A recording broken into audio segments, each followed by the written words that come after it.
این بازار در تهران پایتخت ایران است. راه انتقال داروهای قاچاقی به کشورهای همسایه از جمله افغانستان از همین جا آغاز می شود.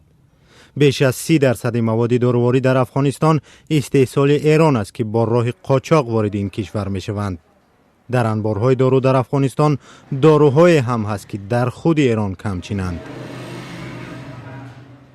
فعلا شما مشاهده میکنیم ما از کمپانی اکسیر از کمپانی ایرانی استفاده میکنیم. دیگه یک صورت قیمت نسبت به پاکستانی ارزانتر مناسبتره.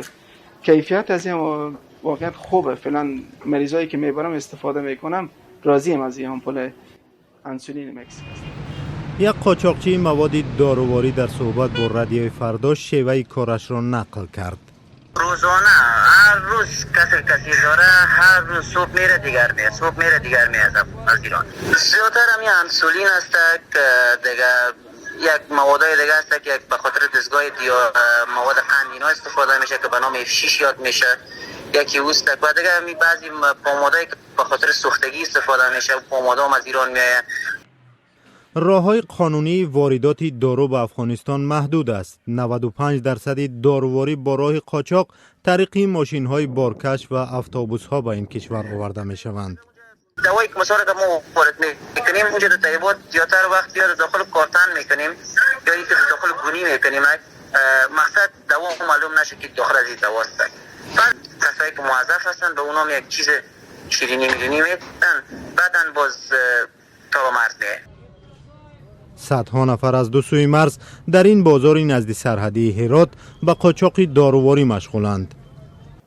کارمندان خود کمپانی‌ها دیگه بخش پخش دارو، دیگه ویزیتورهای کمپانی‌ها دیگه اونا معاش میگیرن که جنس به فروش برسونن. دیگه فرقی نمیکنه جنس از اونا کی میخره. حتی دکترها، داروخانه‌ها.